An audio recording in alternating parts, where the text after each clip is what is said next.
அன்பிற்குரிய சகோதர சகோதரிகளே, மிக பொறுமையாக சாயங்காலம் 4 மணியிலிருந்து மலைக்கோட்டை நகர்ல பாரதிய ஜனதா கட்சியினுடைய உங்களுடைய எல்லோருடைய குழந்தைகளும் நன்றாக இருக்க வேண்டும், நல்லா படிக்கணும், அற்புதமான இந்த கல்வி கொள்கையை கையில் எடுக்கணும், நாம் கஷ்டப்பட்டாலும் கூட நம்முடைய குழந்தைகள் நன்றாக வாழ வேண்டும் என்கின்ற ஒற்றை எண்ணத்துல நாம் எல்லோரும் இங்கே ஒன்று சேர்ந்திருக்கின்றோம்.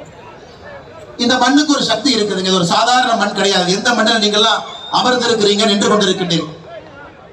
திருச்சி மண்ணுக்கே ஒரு சக்தி இருக்கு. அதிலும் குறிப்பாக இந்த மைதானத்திற்கு ஒரு மாபெரும் சக்தி இருக்கு.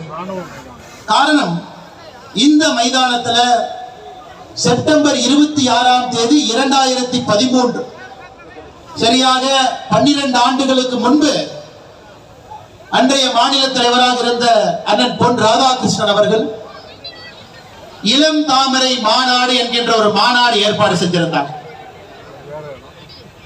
அந்த அதே மண்டலம் நாம் நின்று கொண்டிருக்கின்றோம். பாரத பிரதமர் நரேந்திர மோடி அவர்கள் இன்னைக்கு பாரதிய ஜனதா கட்சியினுடைய பிரதம மந்திரி வேட்பாளர் அறிவிச்ச உடனே 2வது கூட்டமாக திருச்சிக்கு வர்றாங்க, வெற்றி பெறாங்க.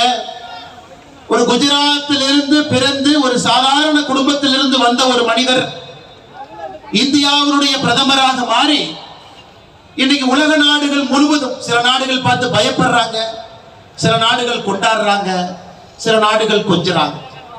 ஒரு தலைவனை பொறுத்தவரை கெட்டவர்கள் பயப்படணும், நல்லவர்கள் பாராட்டணும், குழந்தைகள் எல்லாம் கொஞ்சம்.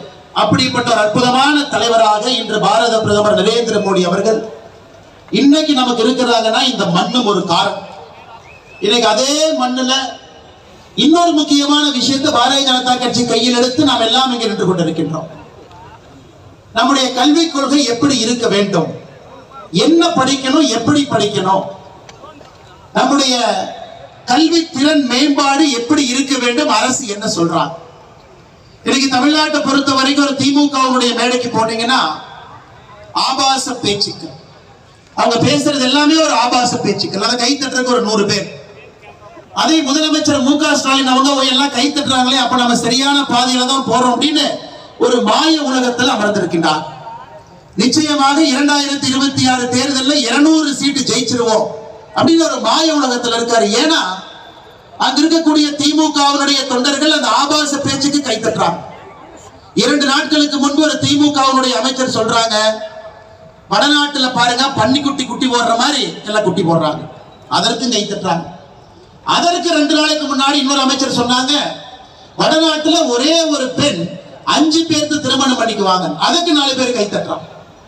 பீகார்ல உத்தரப்பிரதேசத்தில் இருக்கிறவங்க எல்லாமே தொழிலாளிகளாக மட்டும்தான் இருக்கிறாங்க, அதுக்கு 4 பேர் கை தட்டுறாங்க. ஏன்னா இவர்கள் யாருமே கும்மிடி பூண்டியை தாண்டி பாரதம் எப்படி இருக்குன்னு பார்த்தது கிடையாது. இவர்களுடைய மாய உலகத்துல 1967 இந்த மாய உலகத்துக்குள்ள மாட்டி இருக்கிறாங்க. தமிழ்நாடு பார்டரை தாண்டி பாரதம் முழுவதும் போனாங்கன்னா தெரியும் இந்த நாட்டினுடைய வளர்ச்சி. வட இந்தியாவில் இருக்கக்கூடிய யாருமே எனக்கு தெரிந்து உங்களுக்கு தெரிந்து தமிழ்நாட்டில் இருக்கக்கூடிய நம்முடைய யாரையும் ஒரு பள்ளி சொல்லல ஒரு வார்த்தை தவறாக வரை பேசுறீங்க. யோசிச்சு பாருங்க, வட இந்தியாவில் இருக்கக்கூடிய ஏதாச்சும் அரசியல்வாதி அல்லது யாராவது ஒரு மனிதர் நம்முடைய தமிழ் சமுதாயத்தை பற்றி, தமிழ் இனத்தை பற்றி ஒரு வார்த்தை தப்பா பேசினாங்க. நான் டிவியில பார்த்தேங்க, இல்ல நான் பேப்பர்ல படிச்சேன், ஒரு வார்த்தை நம்மளை தப்பா பேசிட்டாங்க, நாம எல்லாம் பொங்கி எழணும், வெகுண்டு எழணும், யாருமே பேச. ஆனா இங்க இருக்கக்கூடிய திராவிட முன்னேற்ற கழகத்தினுடைய தலைவர்கள் மட்டுமே தொடர்ந்து ஒரு மாநிலத்தில் இருக்கவங்களை கூட தப்பா பேசுறாங்க. காரணம் என்னன்னா ஐயா, இன்செக்யூரிட்டி, பயம். பயம், வெளியே மக்கள் எப்படி வாழுகின்றார்கள் என்கின்ற பயம். இவங்க குடும்பத்துல பிறந்தவங்க தொடர்ந்து அவங்களே ஆட்சியில் இருக்கிறனால மக்களுடைய மனநிலை என்னன்னே தெரியாம ஆட்சியில் அமர்ந்திருக்கிறாங்க. ஒரு கிராமத்துக்கு போய், ஒரு வீதிக்கு போய், ஒரு டீ கடையில டீ சாப்பிட்டு பொதுமக்களோடு பழகினாங்கன்னா மக்கள் என்ன நினைக்கிறாங்கன்னு தெரியும். ஆனா திராவிட முன்னேற்ற கழகத்தை பொறுத்தவரை பேரறிஞர் அண்ணாதுரை ஐயாவுடைய காலத்திற்கு பிறகு ஒரு கூண்டு கிளியாக வீட்டு சிறையில தான் எல்லாருமே உட்கார்ந்து இருக்கிறாங்க தலைவர்கள். அவங்களுக்கு வெளியே வந்து மக்கள் என்ன நினைக்கிறாங்க அப்படிங்கிற என்ன வெளிப்பாடு கூட கிடையாது. இன்னைக்கு திருச்சி மாநகரத்துக்கு வந்து பார்த்தாங்கன்னா இது பாரதிய ஜனதா கட்சியினுடைய மாநில மாநாடு இல்லைங்க. இங்க வந்திருக்கக்கூடிய அன்பு சகோதர சகோதரிகள் எல்லாருமே திருச்சி மாநகரத்தை சுற்றி இருக்கக்கூடிய பகுதியில் இருந்து இங்க வந்திருக்கிறீங்க. பாரதிய ஜனதா கட்சி நம்முடைய தேசிய கல்விக் கொள்கை, இதற்காக நாம் போடக்கூடிய முதல் கூட்டம் இங்க திருச்சியில் நடக்கும். இன்னும் இது போல 8 கூட்டம் நமக்கு பாக்கி இருக்கு. தமிழ்நாடு முழுவதுமே, திருநெல்வேலி, காஞ்சிபுரம், வேலூர், கோயம்புத்தூர், சென்னை, இன்னும் 8 கூட்டம் பாக்கி இருக்குதுங்க. இந்த அளவுக்கு உற்சாகத்தோடு ஆரவாரத்தோடு குழந்தைகள், பெண்கள், தாய்மார்கள் எல்லோரும் வந்திருக்கிறீங்க. இளைஞர்கள் பொறுமையாக 4 மணியிலிருந்து அமர்ந்திருக்கிறீங்க. என்னன்னா ஒரே ஒரு எண்ண வெளிப்பாடோடு இங்கே அமர்ந்து கொண்டிருக்கின்றீர்கள். நம்முடைய குழந்தைகள் நல்லா படிக்கணும். எந்த கல்விக் கொள்கை சிறந்தது? நாம கஷ்டப்படுறோம், நாம கூலி வேலைக்கு போறோம், நாம அன்றாட காட்சிகளா இருக்கிறோம், நாம மாச சம்பளம் வாங்குறோம். அந்த கஷ்டம் நம்முடைய குழந்தைகளுக்கு கிடைக்க கூடாது என்கின்ற ஒற்றை எண்ணத்துல இங்க வந்திருக்கக்கூடிய எல்லா அன்பு சகோதர சகோதரிகளுக்கு என்னுடைய நெஞ்சார்ந்த நன்றிகளை இந்த நேரத்தில் நான் தெரிவித்துக் கொள்கின்றேன். அன்பு சொந்தங்கள், ஏன்னா தமிழ்நாட்டில் கல்வி கொள்கைக்காக மக்கள் வருவாங்க, மக்கள் வந்து கேட்பாங்க, பாரதிய ஜனதா கட்சியினுடைய திட்டம் என்ன, பாரத பிரதமர் நரேந்திர மோடி அவர்கள் என்ன சொல்ல வர்றாங்க, தமிழ்நாட்டில் திராவிட முன்னேற்ற கழகத்தினுடைய ஆட்சியாளர்கள் எந்த விதமான புது புது பொய்களை தினமும் கட்டவிழ்த்து விட்டுக் கொண்டிருக்கிறார், எல்லோரையும் கேட்க வேண்டும் என்பதற்காக அன்பு சகோதர சகோதரிகள், பெரியவர்கள், தாய்மார்கள் நீங்க எல்லாம் வந்திருக்கிறார். மேடையில நம்முடைய மூத்த தலைவர்கள், நம்மை வழிகாட்டக்கூடியவர்கள் எல்லோரும் மேடையின் மீது இருக்கிறாங்க. பாரதிய ஜனதா கட்சியினுடைய மாநிலத்தினுடைய பார்வையாளராக இருக்கக்கூடிய முன்னாள் எம்எல்சி ஐயா பொங்கலெட்டி சுதாகர் ரெட்டி அவங்க நம்மளோடு இருக்கிறாங்க. நம்முடைய சட்டமன்ற குழு தலைவர் அண்ணன் நயினார் நாகேந்திரன் அவர்கள் நம்மோடு இருக்கின்றார். நம்முடைய முன்னாள் மாநில தலைவர்கள், முன்னாள் அமைச்சர்களாக இருந்து, முன்னாள் ஆளுநராக இருந்து, இன்னைக்கு பாருங்க உங்களோடு இணைந்து ஒரு தொண்டனாக இந்த கட்சியினுடைய வளர்ச்சிக்கு பாடுபட்டுக் கொண்டிருக்கக்கூடிய அண்ணன் பொன் ராதாகிருஷ்ணன் அவர்கள், அருமை அக்கா டாக்டர் தமிழிசை சவுந்தரராஜன் அக்கா நம்மளோடு இருக்கிறார். பாருங்க, எந்த கட்சியில உயர் பதவியில் இருந்தவங்க மறுபடியும் அந்த பதவியிலிருந்து வெளியே வந்த பிறகு தொண்டனாக கலந்து இந்த கட்சியினுடைய வளர்ச்சிக்கு பாடுபடக்கூடிய சரித்திரத்தை எந்த கட்சியில பார்க்க முடியுங்க? பாரதிய ஜனதா கட்சியை தவிர்த்து. முன்னாள் தேசிய செயலாளராக இருந்து நெஞ்சுரம் மிக்கவர், நேர்மையானவர், தர்ம போராளி என்கின்ற ஒரு வார்த்தையை சொன்னாவே தொண்டர்கள் எப்பொழுதும் கூட அலை அலையாக அவருக்காக ஒரு ஆக்ரோஷ குரல் கொடுக்கக்கூடிய ஒரு தலைவர் அண்ணன் எச் ராஜாஜி அவர்கள் நம்மோடு இருக்கின்றார். பேசிவிட்டு விமானத்தை பிடிக்க வேண்டும் என்பதற்காக சென்றிருக்கக்கூடிய பாரதிய ஜனதா கட்சியினுடைய தேசிய மகளிர் அணியினுடைய தலைவி அக்கா வானதி ஸ்ரீனிவாசன் அவர்கள், மாநிலத்தினுடைய மூத்த தலைவர்கள், நம்முடைய துணை தலைவராக இருக்கக்கூடிய அண்ணன் வி.பி. துரைசாமி அவர்கள், அண்ணன் ஏ.ஜி. சம்பத் அவர்கள், அண்ணன் கே.பி. ராமலிங்கம் அவர்கள் நம்மோடு இருக்கின்றார். மாநிலத்தினுடைய பொதுச் செயலாளர்கள் அண்ணன் பொன் பாலகணபதி அவர்கள், அண்ணன் ஏ.பி. முருகானந்தம் அவர்கள் நம்மோடு இருக்கின்றார். முக்கியமாக இந்த கூட்டத்தை நான் நடத்தி காட்டுவேன். நான் மக்களை கொண்டு வந்து முதல் கூட்டம் திருச்சி மண்ணில் தான் இருக்கணும். அதன் பிறகு 8 கூட்டத்தை நீங்க வேற எங்க வேணாலும் போட்டுங்க என்று கங்கணம் கட்டிக்கொண்டு இங்க இருக்கக்கூடிய எல்லா தலைவர்களையும் ஒருங்கிணைத்து கருப்பு என்கின்ற வார்த்தை அதுக்கு ஒரு தனி மரியாதை இருக்குதுங்க. சனி பகவான் என்றால் கருப்பு. கருப்புனாவே கொஞ்சம் திராவிட முன்னேற்ற கழகத்துக்கு எப்பொழுதுமே பயம் இருக்கு. அதனாலதான் கருப்பை கூட வச்சுக்கணும் அப்படிங்கறதுக்காக எப்பொழுதுமே கருப்பு அந்த சட்டையில இருந்து கலர்ல இருந்து கூட வச்சிருப்பான். ஏன்னா கருப்புக்கு அவ்வளவு ஒரு சக்தி இருக்கு. இவ்வளவு மக்கள் சக்தியை திரட்டி ஒரு வெற்றிகர ஒரு மாநாடாக நடத்தி காட்டிக் கொண்டிருக்கக்கூடிய மாநிலத்தினுடைய பொதுச் செயலாளர் அண்ணன் கருப்பு முருகானந்தம் அவர்களுக்கு என்னுடைய சிறப்பு வணக்கத்தையும் நன்றிகளையும் இந்த நேரத்தில் தெரிவித்துக் கொள்கின்றோம். நம்முடைய ஆற்றல் மிகுந்த மாவட்ட தலைவர்கள், திருச்சி நகரினுடைய மாவட்ட தலைவர் அண்ணன் கே.கே.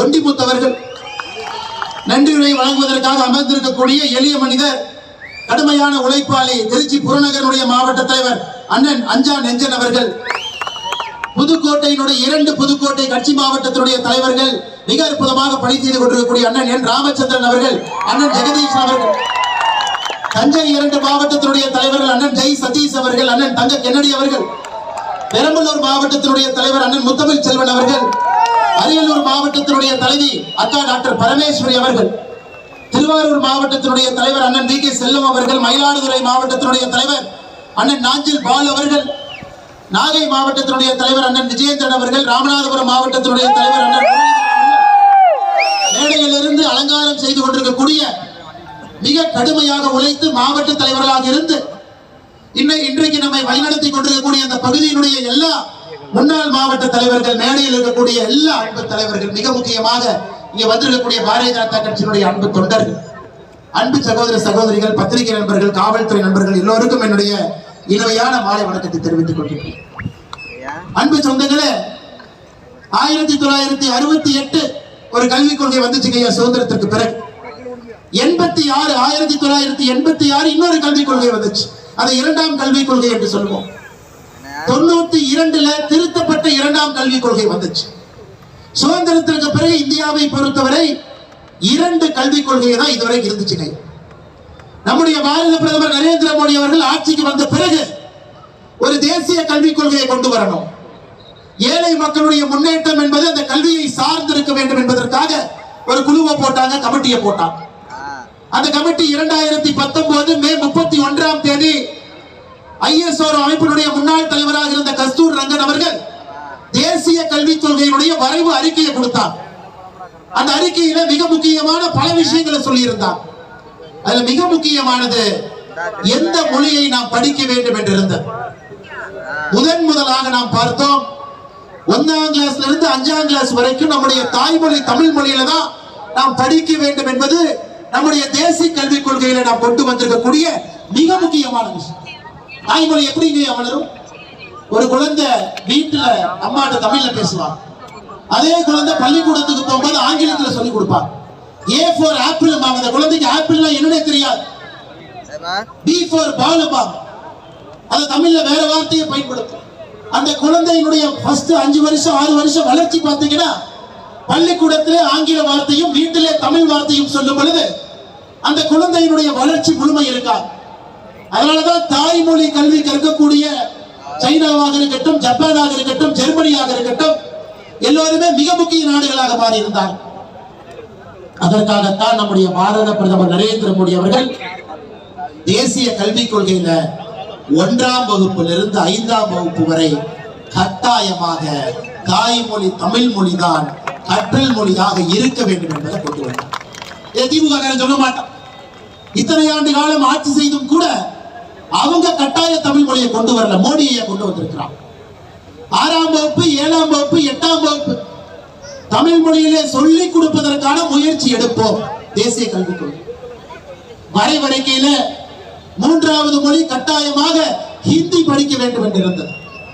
எனக்கு கஸ்தூர் ரங்கன் ஐயாவுக்கு தெரியல, இந்தியாவுடைய முதல் 2 கல்விக் கொள்கையும் இந்தி என்பது 3வது மொழி. அதை மோடி அவர்கள் 31 மே 2019 வரைவறிக்கை வாங்கின மோடி ஐயா முதலாக இந்தியாவுடைய சரித்திரத்துல கட்டாய 3வது மொழி ஹிந்தி இருந்ததை மாத்தி ஏதாவது ஒரு இந்திய மொழியை படிங்கன்னு கொண்டு வந்ததுதான் இந்த மும்மொழி கொள்கை. அன்பு சொந்தங்கள், திராவிட முன்னேற்ற கழகம் 10 ஆண்டு காலம் காங்கிரஸோட ஆட்சியில் இருந்தார். 2005 இருந்து 14 வரை 4 இருந்து ஆட்சி இருந்துச்சு. அப்பொழுதும் 3வது மொழி கட்டாய ஹிந்தி தான் இருந்துச்சு. முதலாக 3வது மொழி என்பது உங்களுக்கு பிடித்த ஒரு மொழியை படிங்க. கன்னடம் படிங்க, தெலுங்கு படிங்க, மலையாளம் படிங்க, ஹிந்தி வேணாலும் படி. இதுதான் இந்த மும்மொழி கொள்கை என்று சொல்லுகின்றோம். குறிப்பாக இங்க வந்திருக்கக்கூடிய நம்முடைய தொண்டர்கள் எல்லாம் இதை வீடு வீடா எடுத்து சொல்ல ஆரம்பிச்சிட்டீங்க. ஒரு வீடா சொல்றேன். மார்ச் 5ஆம் தேதி சென்னையில நம்முடைய தலைவர்கள் எல்லாம் இணைந்து மும்மொழி கொள்கைக்கு ஆதரவு, தேசிய கல்விக் கொள்கைக்கு ஆதரவு, தமிழ்நாட்டினுடைய கல்வித்தன்மை மாற வேண்டும் என்பதற்காக கையெழுத்து இயக்கத்தை ஆரம்பிச்சோம். எனக்கு கையெழுத்து இயக்கத்தை ஆரம்பிச்சு 18 நாள் முடிஞ்சிருக்குதுங்க ஐயா. மார்ச் 23 இருக்கும். 26 லட்சம் பேர் கையெழுத்து போட்டிருக்கிறாங்க. 26 லட்சம் பேர். திராவிட முன்னேற்ற கழகம் மாசத்துக்கு ஒரு கையெழுத்து இயக்கத்தை ஆரம்பிப்பாங்க. நீட்டுக்கு எதிராக கையெழுத்து இயக்கத்தை திராவிட முன்னேற்ற கழகம் ஆரம்பிச்சாங்க. அது என்ன ஆச்சு, எத்தனை பேர் கையெழுத்து போட்டாங்க யாருக்கும் தெரியாது. கவர்னருக்கு எதிராக கையெழுத்து இயக்கம் ஆரம்பிச்சாங்க, எத்தனை பேர் கையெழுத்து போட்டாங்க எங்க யாருக்கும் தெரியாது. ஆனால் பாரதிய ஜனதா கட்சி இன்று மாறுதட்டி சொல்லுகின்றோம். 18 நாட்கள் கழித்து நம்முடைய புதிய கல்விக் கொள்கைக்கு ஆதரவாக தமிழ்நாட்டில் இருக்கக்கூடிய அன்பு சொந்தங்கள் 26 லட்சம் பேர் கையெழுத்து போட்டிருக்கிறாங்க. இணையதளத்தில் 8,20,336 நேரடியாக மக்கள் போட்ட கையெழுத்து 17,89,694. நேற்று சாயங்காலத்தோடு தமிழகத்தில் மக்களுடைய ஆதரவு 26,00,000 10,033 கையெழுத்து நேற்று சாயங்காலத்தோட போட்டிருக்கிறான். தமிழகத்துல ஒரு அரசியல் புரட்சி. 18 நாட்கள்ல 26 லட்சம் கையெழுத்து. நமக்கு 90 நாள்ல 1 கோடி கையெழுத்து வேண்டும் என்று ஆரம்பித்தோம். மார்ச் 5ஆம் தேதி ஆரம்பிச்ச அந்த கையெழுத்து இயக்கம் மே கடைசி முடியும் பொழுது 1 கோடி கையெழுத்தை கொண்டிருக்க வேண்டும். எனக்கு இதே ஸ்பீட்ல போனா 2 கோடி கையெழுத்தை நோக்கி நாம் சென்றிருப்போம். அன்பு சொந்தங்கள், அதன் கடுமையாக உழைத்த எல்லா பாரதிய ஜனதா கட்சியினுடைய அன்பு தொண்டர்களுக்கும் சகோதர சகோதரிகளுக்கும் இந்த நேரத்தில் நெஞ்சார்ந்த நன்றியை இந்த கட்சியினுடைய நாங்கள் எல்லோரும் இணைந்து உங்களுடைய பாதத்திற்கு அதை காணிக்கையாக்கினோம். 25% தான் முடிஞ்சிருக்குதுங்க. 75% பாக்கி இருக்கு. இன்னும் நமக்கு 74 லட்சம் கையெழுத்து வேண்டும் மே கடைசிக்குள்ள குறைந்தபட்சம். ஆனால் நிச்சயமாக ஒரு மண்டல மாநாடும் நாம் இதே போல் நடத்தி கொண்டு வரும் பொழுது 8வது மண்டல மாநாடு முடிந்திருக்கும் பொழுது தமிழகத்துல பாரதிய ஜனதா கட்சி முன்னெடுக்கக்கூடிய அந்த கையெழுத்து இயக்கம் 1 கோடியை தாண்டி, நம்முடைய இலக்கு 1 கோடி, 1 கோடியை தாண்டி 2 கோடியை நோக்கி சென்றிருப்போம் என்பதில் எனக்கு எந்த விதமான ஐயப்பாடும் இல்லை. அன்பு சொந்தங்களே, நிச்சயமாக நாம் அதை செய்து காட்டும். அது மட்டும் இல்லைங்க, திமுக காரங்களுக்கு எதற்கு இதனுடைய சக்தி தெரியல ஐயா. யாருமே படிச்சு அங்க அதிகாரத்துக்கு வரல. அக்கா தமிழிசை அக்கா சொன்னாங்க, நான் படிச்சேன், எத்தனை சப்ஜெக்ட்ல பாஸ் ஆனேன், இதெல்லாம் பாருங்க. உதயநிதி ஸ்டாலின் டிகிரி வாங்கியிருக்காரா தெரியாது, எங்க படிச்சாரு தெரியாது, அவரு பரீட்சை பேப்பர் யார் எழுதுனா தெரியாது. தமிழ்நாட்டினுடைய கல்வித்துறை அமைச்சர் இந்த ஊரை சார்ந்த அன்பில் மகேஷ் பொய்யாமல் அவர் இன்னும் இதை விட முக்கியமான பொறுப்பு இருக்கு. அகில உலக உதயநிதி ரசிகர் மன்றத்தினுடைய தலைவர். உங்க கைத்தறலுக்காக சொல்லிங்க, அகில உலக உதயநிதி ரசிகர் மன்றத்தினுடைய உண்மையான தலைவர் அன்பில் மகேஷ் பொய்யாமல். அது பாடல் வெளியீட்டு விழா, உதயநிதி ஸ்டாலின் பின்னாடி எங்கேயாச்சும் போறது, இதெல்லாம் தாண்டி கொஞ்ச நேரம் இருந்ததுன்னா கல்வித்துறையை பத்தி பேசுவார். இவர்களுக்கு கல்வியை பற்றி என்ன தெரியுங்க? யோசிச்சு பாருங்க. உங்களுடைய குழந்தைகள் என்ன படிக்கணும் என்ன தெரியும்? தெரியாது.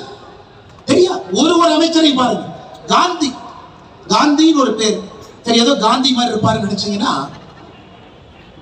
1990 காலகட்டத்தில் கள்ளச்சாராயம் காட்சி குண்டா ஆட்ல ஜெயிலுக்கு போயிட்டு வெளியே வந்து அமைச்சராக இருக்கக்கூடிய காந்தி. ஒருத்தருடைய சரித்திரத்தை பாருங்க. செந்தில் பாலாஜி 5 கட்சி மாறி வந்து சாராய அமைச்சர், 1.5 வருஷம் ஜெயிலுக்கு போனாரு. அடுத்து 5 வருஷமா 10 வருஷமா நமக்கு தெரியாத ஜெயிலுக்கு போறாரு. அவர் ஒரு அமைச்சர். அறநிலைத்துறையினுடைய அமைச்சர் சேகர் பாபு சென்னையில ரவுடி ஷீட்டர், ரவுடி சரித்திர பதிவேட்டுல பெயர் இருந்த ஒருவர் அறநிலைத்துறையினுடைய அமைச்சர். யோசிச்சு பாரு, நாடு விளங்குமா? அமைச்சர் ரகுபதி பக்கத்து மாவட்டம், அவர் மேலேயே வருமானத்துக்கு அதிகமாக சொத்து சேர்த்தாருன்னு கேஸ் நடந்துகிட்டு இருக்கு. அவர் தான் சிறைத்துறை நீதித்துறையினுடைய அமைச்சர். நாடு விளங்குங்களா? ஒரு அமைச்சருடைய சரித்திரத்தை பாரு.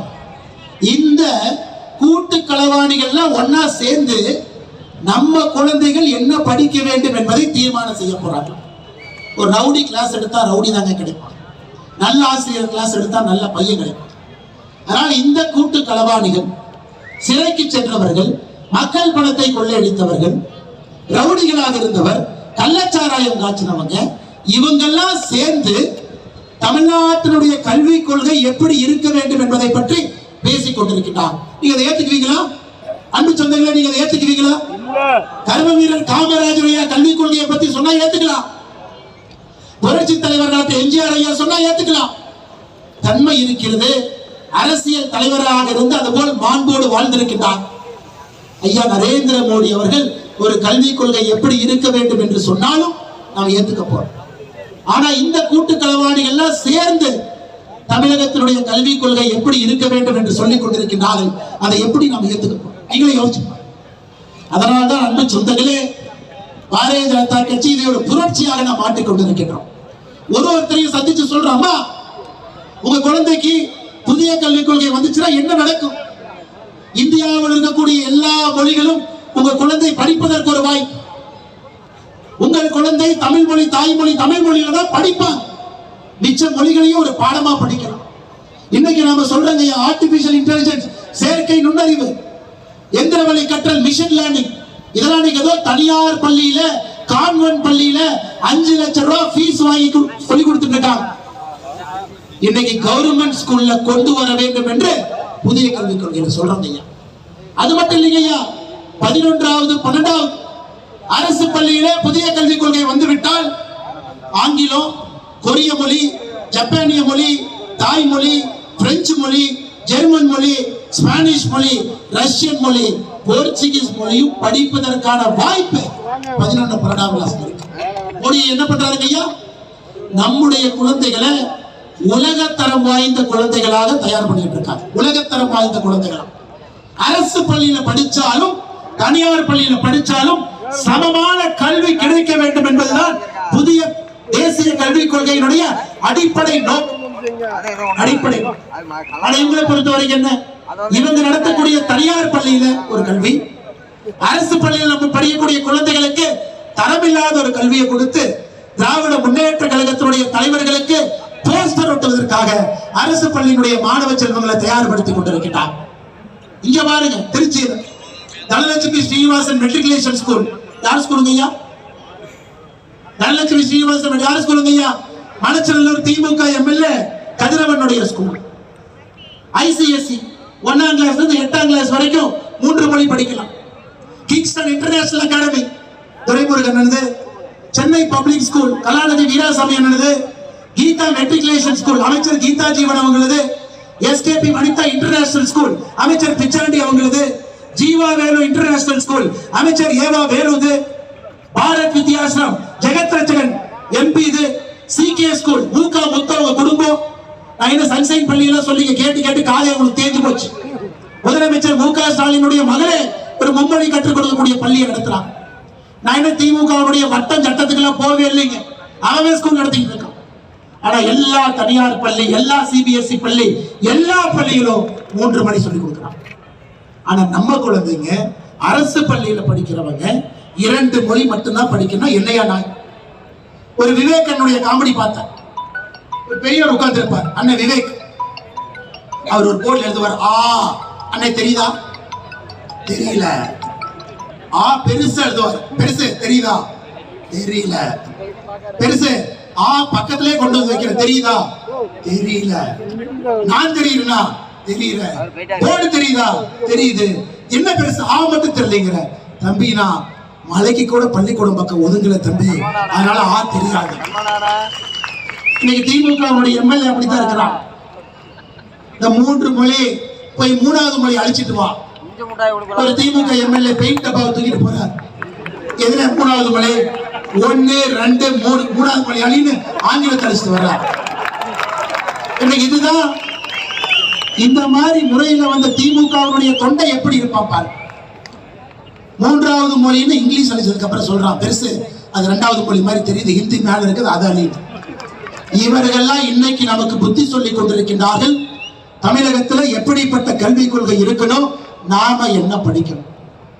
அது மட்டும் இல்லைங்க, இன்னைக்கு தமிழகத்தினுடைய முதலமைச்சர் அண்ணன் முக ஸ்டாலின் தமிழ்நாட்டை தாண்டிட்டா 2 பேர்த்த கைத்தாங்களா கூட்டிட்டு போவார் டெல்லி போகும்போது. ஏன்னா அவர் பேசுறது அங்க இருக்கவங்களுக்கு புரியாது, அவங்க பேசுறது இவங்களுக்கு புரியாது. பார்லிமெண்ட்ல போய் 39 பேசுறவங்க யாருக்கும் புரியாது, மிச்சம் இருக்கிறவங்க பேசுறது 39க்கு புரியாது. இன்னைக்கு தமிழ்நாடு வளராம இருப்பதற்கான அடிப்படை காரணம் இங்க இருக்கக்கூடிய யாரு பேசுறது யாருக்குமே புரியாது. ஆங்கிலமும் பேச தெரியாது, தமிழும் தற்கும். நீங்க நல்லா யோசிச்சு பாருங்க ஐயா, 10ஆம் கிளாஸ் தமிழ்ல எத்தனை பேர் ஃபெயில் ஆகிறான்? 2022 57,000 பேர். 12ஆம் கிளாஸ் பரீட்சை போன வருஷம் 72,000 பேர் எழுதவே.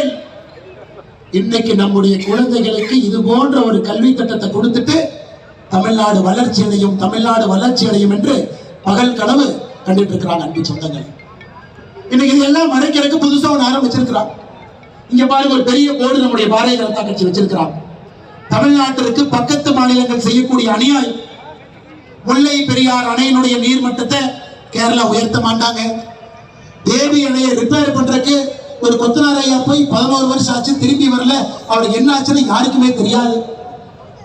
அப்பப்ப ஷட்டர் உடையும், தண்ணி வெளியே வரும், யார் உடைக்கிறாங்கன்னு தெரியாது. இது முல்லை பெரியாறு தேவி அணையுடைய நிலை. செண்பகவல்லி அணையை சரிப்படுத்தி 30 வருஷம் ஆகுது. தென்காசி போன்ற பகுதிகளுக்கு தண்ணி இல்லை. நாம கேரளாவுக்கு கனிம வளத்தை கொடுப்போம், கடத்தி எடுத்துட்டு போவாங்க. ஆனா கேரளாக்கார அங்க இருக்கக்கூடிய குப்பையை கொண்டு வந்து இங்க போட்டுட்டு போவாங்க கம்யூனிஸ்ட் ஆட்சியாளர்.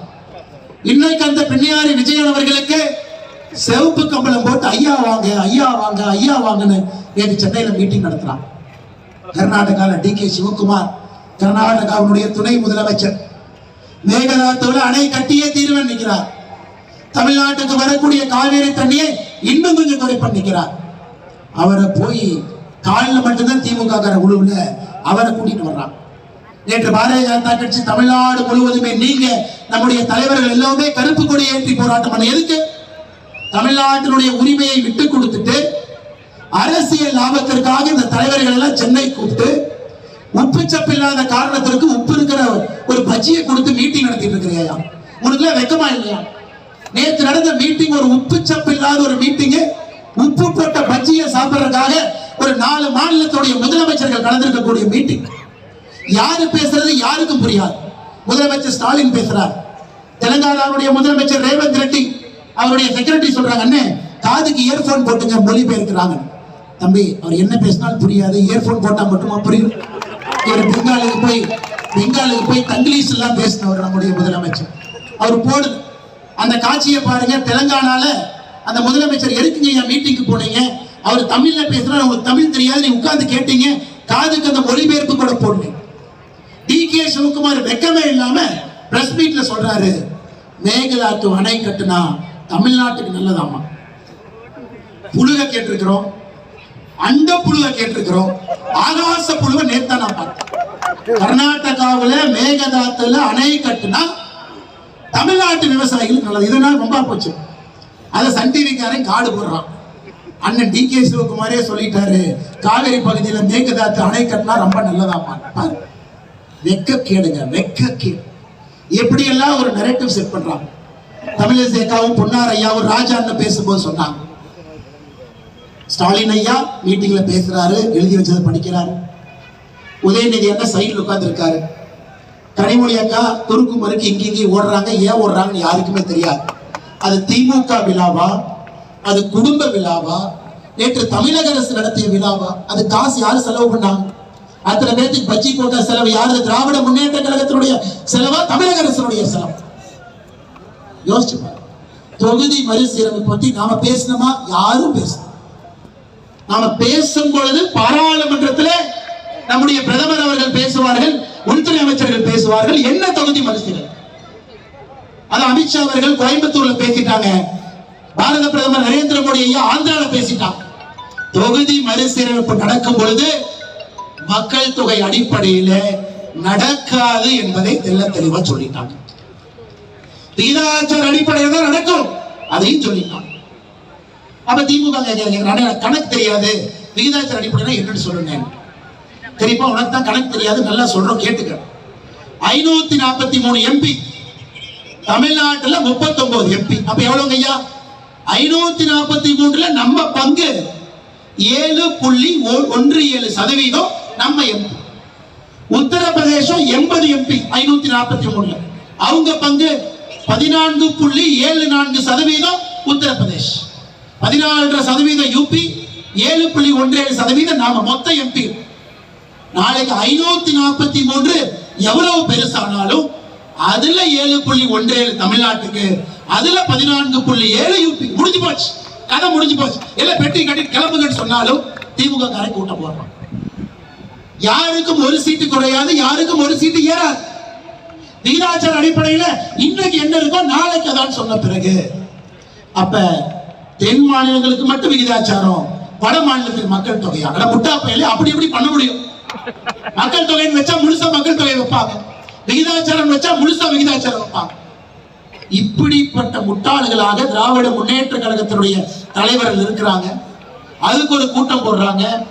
அதுக்கு 4 முதலமைச்சர் வர்றாங்கன்னா அந்த முதலமைச்சர் வேலையே இல்லாம ஊர்ல வெட்டி என்ன பண்ணிட்டு இருப்பாங்க யோசிச்சுப்பாங்க. ஒரு வேலை இருக்கிற முதலமைச்சர் வருவாங்களா? பாராளுமன்றத்துல சொல்லல, தொகுதி மறுசீரமைப்பு பத்தி பேசல, அதை பத்தி யாருமே கேள்வி கேட்கல. இங்க வேலை இல்லாத ஒரு முதலமைச்சர் ஐயா MK ஸ்டாலின் கூட்டம் போடுறாருன்னு 3 பேர் வேலை இல்லாம பிளைட் பிடிச்சு வர்றாங்க. கொடுமை, கொடுமை. இதையெல்லாம் பார்க்க வேண்டிய ஒரு துர்பாகியம் தமிழக மக்களுக்கு இருக்கு. அன்பு சொந்தங்களே, இதையெல்லாம் உடைத்து தகர்த்தெறிய வேண்டிய நேரம். அடுத்து பட்ஜெட்டுக்கு ஐயா கோர்ட்ல இருந்து ஆர்டர் போட்டுக்கிறாங்க, 8:30 மணிக்குள்ள பேசி முடிச்சிடணும். ஏன்னா இந்த மாதிரி சமீபத்தில் ஒரு ஜோக்கு பார்த்தேன். ஒரு காவல்துறை நண்பர் இருக்கார், 4 பேர் ரோட்ல போறாங்க. நீ தாண்டா அந்த மும்மொழி கொள்கைக்கு கையெழுத்து வாங்குறாளா, வாடா உங்களை பிடிச்சி உள்ள போடுறாங்க.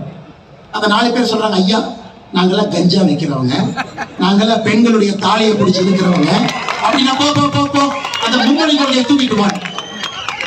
அது மாதிரி மும்மொழி கொள்கைக்கு ஆதரவாக இன்னைக்கு ஒரு பொதுக்கூட்டம் போட்டு அனுமதி இல்லை. கோர்ட்டுக்கு போய் எங்க இருக்கக்கூடிய தலைவர்கள் கோர்ட்டினுடைய அனுமதி வாங்கி கோர்ட் சொல்லியிருக்கிறாங்க 8:30 மணிக்குள்ள முடிச்சு. அதனால நாமளும் வேகமா முடிக்கணுங்க ஐயா, நீங்கள் ரொம்ப தூரம் போகணும். அருமை சொந்தங்களே, தமிழ்நாட்டில் சமீபத்தில் நிதிநிலை அறிக்கை தாக்கல் பண்ணியிருக்கிறார். நிதிநிலை ஒரு வெத்து பேப்பரை தாக்கல் பண்ணிட்டு இவர் அவரை புகழ்றாரு, அவர் இவரை புகழ்றாரு. எதுக்கு மேஜையை தட்டுறான்னு எனக்கும் தெரியல. காலையில திமுக எம்எல்ஏ எல்லாம் வீட்டுல எக்ஸசைஸ் பண்ணாம இருக்கு, சட்டமன்றத்தில் போய் மேஜையை தட்டிட்டு இருக்கான். என்னையா கிழிச்சிக்கு மேஜையை தட்டுறீங்க? குஜராத்தில் நிதிநிலை அறிக்கை பட்ஜெட் போட்டிருக்கிறான். குஜராத்தில் பாருங்க, 27,000 கோடி சர்ப்ளஸ் பட்ஜெட். செலவை விட 27,000 கோடி வரவு அதிகம். அது ஒரு பட்ஜெட், ஒரு ஆட்சி. நீ என்ன பட்ஜெட் போட்டிருக்கிற? 52,000 கோடி டாஸ்மார்க் வருமானம். 52,000 கோடி டாஸ்மார்க் வருமானத்தை வச்சுக்கிட்டு 1,00,000 கோடி செலவு வருமானத்தை விட அதிகம். அப்ப டாஸ்மார்க் பணம் இல்லைன்னா 1,50,000 கோடி செலவு வருமானத்தோட அதிகம். போன வருஷம் மட்டும் ஐயா நம்ம வாங்கின கடன் உங்களுக்கு தெரியுமா? 1,62,000 கோடி ரூபாய். போன ஆண்டில் நாம் வாங்கின கடன், மொத்தமாக நாம் வாங்கி இருக்கக்கூடிய கடன் 9,00,000 கோடி.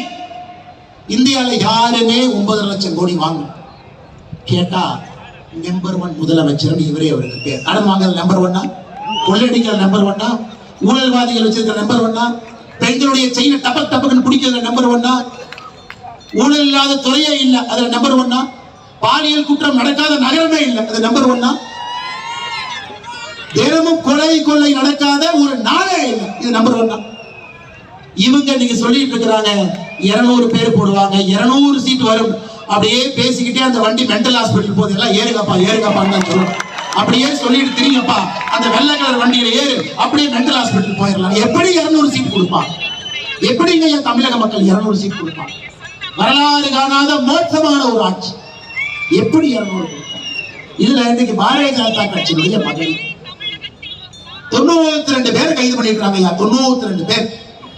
எதுக்கு 92 பேரை கைது பண்ணாங்கன்னா, டாஸ்மார்க்ல போய் அப்பா படத்தை வச்சாரு.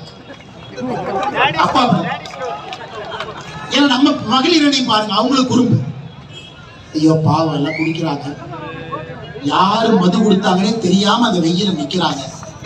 ரேஷன் கடைக்கு போனா ரேஷன் கடை தெரியுதோ இல்லையோ, முதலமைச்சருடைய போட்டோ தான் அவ்வளவு பெருசா தெரியுது. ஒரு டாய்லெட் முதலமைச்சர் நிதியிலிருந்து கட்டியிருக்கிறான், டாய்லெட்டை விட ஒரு போட்டோ பெருசா இருக்கு. பஸ்ல ஏறினீங்கன்னா போட்டோ இருக்குது, போட்டோ பார்த்துட்டு போனா கீழே தரையில விழுந்துருவீங்க, கீழே ஃபுல்லா ஓட்ட. ஆனா எல்லா இடத்துலயும் போட்டோ.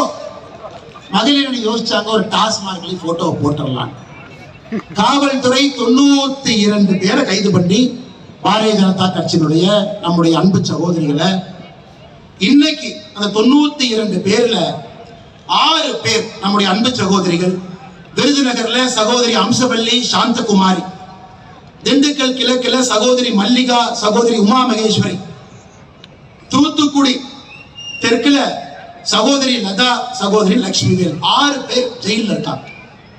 இந்த அநியாயத்தை பாத்தீங்களா? 92 பேர் கைது. கைதானவங்க எல்லாம் பெயில் வாங்கிட்டாங்க, ஜெயிலுக்கு போயிட்டு பெயில் வாங்கிட்டாங்க. இன்னைக்கு 6 பேர் பெயில் இல்லாம ஜெயில இருக்காங்க. எல்லாத்துக்கும் குழந்தை குட்டி இருக்கு, எல்லாருக்கும் கணவர் இருக்கான், எல்லாருக்கும் குடும்பம் இருக்கு. எல்லாரும் வீட்டில் இருந்தா தான் அந்த வீடு அன்னைக்கு நடக்கும். அப்படி இருந்தும் தைரியமாக நம்முடைய சகோதரிகள் என்னாலும் பார்த்துக்கலாம், டாஸ்மார்க்ல போட்டோ ஒட்டுறதான் போயிருக்கலாம். பாருங்க, கந்தியில மகாத்மா காந்தி அவர்கள் எப்படி ஒரு கை உப்பெடுத்து ஆங்கிலேயர்களை விரட்டி அடித்தாரோ, இந்த டாஸ்மார்க் போராட்டத்தில் அப்பாவுடைய படத்தை ஒட்டினாங்க இல்லைங்கய்யா, அதுக்கு சமம். அதனால இந்த 92 மகளிர் நாம இன்னி பாரதிய ஜனதா கட்சியில் அந்த மகளிருக்கு அடைமொழியாக வீர மங்கையர் என்கின்ற அடைமொழி நாம கொடுக்கணும். 92 பேர் இன்றிலிருந்து அவங்க பேரை நம்ம கட்சி பத்திரிகையில போறோம், கட்சியில நம்ம கூப்பிடுறோம்னா வீர மங்கையர் என்கின்ற அடைமொழி. மற்ற கட்சியில தலைவர்கள்லாம் அடைமொழி கொடுத்துக்குவாங்க, நம்ம கட்சியில தொண்டர்களுக்கு அடைமொழி கொடுப்போம். கடுமையாக வேலை செய்யக்கூடிய சகோதரிகளுக்கு அடைமொழி கொடுப்போம். வீர மங்கையர்களாக 92 பேர் கைதாகி ஜாமீன் வாங்கி வெளியே வந்திருக்கிறாங்க பாருங்க. 2 பேர் வீர மங்கையர்கள் நின்று கொண்டிருக்கிறார். இன்னைக்கு திமுக காரனுக்கு என்ன பண்றதுன்னு புரியல. என்னடா இப்படி எல்லாம் போராட்டம் பண்றாங்களே, இப்படி எல்லாம் ஆர்ப்பாட்டம் பண்றாங்களே. அன்பு சொந்தங்களே, நமக்கு டாஸ்மார்க்கை பொறுத்தவரை அதில் வரக்கூடிய பணத்தை வச்சு திமுக ஆட்சி மட்டும் இல்லைங்க, எலெக்ஷன் நடத்திடுறோம். 2024 பாராளுமன்ற தேர்தல் முடிச்சுட்டான், 2026 சட்டமன்ற தேர்தலை வச்சு முடிக்க போறோம். சாராய காசிலே வாழ்ந்து கொண்டிருக்கின்றார் ஒரு திமுக காரன், வெட்கப்பட வேண்டும் அன்பு சொந்தங்களே. அதை வச்சுதான் பட்ஜெட் போடுறாங்க. வைக்க நிறைய பேச வேண்டும் ஐயா, நேரம் இல்லை. ஒரே ஒரு விஷயத்தை மட்டும் சொல்லி, காரணம் கோர்ட் நம்ம கொடுத்திருக்கக்கூடிய நேரத்தை மதித்து நாம் அதுக்குள்ள முடிக்கணும் ஐயா. 1944 ஒரு பெரிய மாநாடு சேலத்தில் நடந்துச்சுங்க ஐயா. என்ன மாநாடு ஐயா? நீதி கட்சியை மீட்டெடுக்கக்கூடிய மாநாடு. நீதி கட்சி ஆட்சியிலிருந்து வெளியே வந்துட்டாங்க, நீதி கட்சியை மீட்டெடுக்க வேண்டும் என்று ஒரு மாநாடு போடுறாங்க 1944. அந்த மாநாடு சேலத்துல கியாபே விஸ்வநாதன் பிள்ளை ஐயா இருக்கிறாங்க, பெரியார் ஐயா இருக்கிறாங்க, அண்ணாதுரை ஐயா இருக்கிறாங்க, சவுந்தரபாண்டிய நாடார் ஐயா இருக்கிறாங்க, நாவலர் சோமசுந்தர பாரதி ஐயா இருக்கிறாங்க, அண்ணல் தங்கோ ஐயா இருக்கிறாங்க, பெரிய தலைவர்கள் இருக்கிறாங்க. மாநாட்டில் எல்லாம் சேர்ந்து ஒரு பேர் வைக்கிறாங்க. புதுசா ஒரு கட்சி ஆரம்பிப்போம், நாம் நீதி கட்சியை மீட்டெடுக்க வேண்டும், புதுசா ஒரு கட்சி ஆரம்பிப்போம். அந்த கட்சிக்கு அவங்க வச்ச பேரு தமிழர் கழகம். அதான் பேர். பெரியார் ஐயா சொல்றார், ஏன்பா தமிழர் கழகம் பேர் வச்சுட்டா நாமெல்லாம் சட்டி தூக்கிட்டு போக வேண்டியதா, திராவிட கழகம் போய் அப்பதான் நாம் அரசியல் பண்ண முடியும். 1944 சேலத்துல மீட்டிங் போட்டு கியாபே விஸ்வநாதன் ஐயா உறுதியா சொல்றாங்க, இது தமிழர் கழகம் என்கின்ற பெயர் வைக்கணும். சவுந்தரபாண்டிய நாடார் ஐயா சொல்றாங்க, தமிழர் கழகம் என்கின்ற பெயர் வைக்கணும். நாவலர் சோமசுந்தர பாரதி ஐயா சொல்றாங்க, தமிழர் கழகம் என்கின்ற பெயர் வைக்கணும். அண்ணல் தங்கோ ஐயா சொல்றாங்க, தமிழர் கழகம் என்கின்ற பெயர் வைக்கணும். 2 பேர் மட்டும்தான் அந்த கூட்டத்தில் பேசுறாங்க, தமிழர் கழகம் என்கின்ற பெயர் வேண்டாம், திராவிடர் கழகம் என்கின்ற பெயர் வைப்போம். ஒன்று பெரியார் அவர்கள், இன்னொருத்தருக்கு பேரறிஞர் அண்ணா. இதெல்லாம் சரித்திரங்க, இதெல்லாம் சரித்திரம். அதனால இவர்களுக்கு வேண்டும் என்றால் திராவிடம் வாங்க, இவங்களுக்கு வேண்டாம் என்றால் தமிழ் என்பார். திமுக இருக்கக்கூடிய ஒரு தலைவனுக்கு சொல்லிக்கொள்ள விரும்புறேன், நீ ரோட்ல அந்த பக்கம் நில்லு, இந்த பக்கம் நில்லு, சென்ட்ரல் எல்லாம் லாரி அடிச்சு செத்தே போயிரு. சிஎம் எல்லாம் கூப்பிடுறப்ப திராவிட இனம், ஆனா மொழி சொல்லிக் கொடுக்கும் பொழுது தமிழர் இனம். இந்த டிராமாவை நாம் பார்த்துக்கிட்டே இருக்கோம். அன்பு சொந்தங்களே, இதையெல்லாம் வருகின்ற காலத்தில் நிறைய பேசுவோம் ஐயா. அதற்கு உங்களுடைய கடுமையான உழைப்பு தேவைப்படுகிறது. இன்னும் 74 லட்சம் கையெழுத்து குறைந்தபட்சம் தேவைப்படுது. 74 லட்சம் கையெழுத்து. கடுமையாக எல்லா சொந்தங்களையும் பார்த்து இந்த கையெழுத்து இயக்கத்தை மாபெரும் ஒரு வெற்றி இயக்கமாக நீங்கள் மாற்றி காட்டி, தமிழகத்தில் தேசிய கல்விக் கொள்கை நம்முடைய பொன்னார் ஐயா சொன்னாங்க, பாராளுமன்றத்தில் உள்துறை அமைச்சர் ஐயா சொன்னாங்க, தேசிய ஜனநாயக கூட்டணியுடைய ஆட்சி வரும் பொழுது சமக்கல்வி, அரசு பள்ளியில தனியார் பள்ளியில சமக்கல்வி தான் வரத்தாங்க ஐயா. போதும், நாம ஆட்சிக்கு வந்ததுக்கு அப்புறம் தனியார் பள்ளிக்கு நம்ம அனுமதியே கொடுக்க போறது இல்லை. எதுக்கு தனியார் பள்ளிக்கு அனுமதி? 5 லட்சம் 10 லட்சம் காசு வாங்கலாம். அரசு பள்ளியை மேம்படுத்தி ஒரு பள்ளியும் PM ஸ்ரீ பள்ளியாக மாற்றி, எப்படி அக்கா தமிழிசை சவுந்தரராஜன் அவர்கள் புதுச்சேரி ஆளுநராக இருந்த பொழுது ஒரே ஒரு கையெழுத்தை போட்டு எல்லா அரசு பள்ளியும் புதுச்சேரியில ஒரே நாளில் CBSE பள்ளியாக மாற்றி காட்டினாங்க. ஒரே கையெழுத்து, ஒரே இரவு, அடுத்த நாள் காலையில புதுச்சேரியினுடைய அரசு பள்ளி எல்லாம் CBSE பள்ளி. அந்த தரத்தை கொடுக்கிறோம், நாமும் அதை செய்வோம். இந்த அற்புதமான பொதுக்கூட்டத்திற்கு வந்திருக்கக்கூடிய எல்லா அன்பு சொந்தங்களுக்கும் பொறுமையாக 4 மணியிலிருந்து அமர்ந்து எல்லா தலைவர்கள் பேசுவதையும் கேட்டு அமைதியாக நீங்கள் இல்லம் திரும்பணும், பாதுகாப்பா இல்லம் திரும்பணும், கடினமாக உழைக்கணும். தேசிய கல்விக் கொள்கையை பட்டி தொட்டி எல்லாம் நீங்க எடுத்துட்டு போகணும். இன்னும் 74 லட்சம் குறைந்தபட்ச கையெழுத்து நீங்க வாங்கணும். கடுமையாக உழைக்க வேண்டும் என்று சொல்லி அந்த 92 வீர மங்கையர்களுக்கும் இந்த நேரத்தில் சிரம் தாழ்ந்து வணங்கி என்னுடைய வாழ்த்துக்களையும் நன்றிகளையும் இந்த நேரத்தில் தெரிவித்துக் கொள்கின்றேன். நன்றி, வணக்கம். பாரத் மாதா கி, பாரத் மாதா கி, பாரத் புகழ்.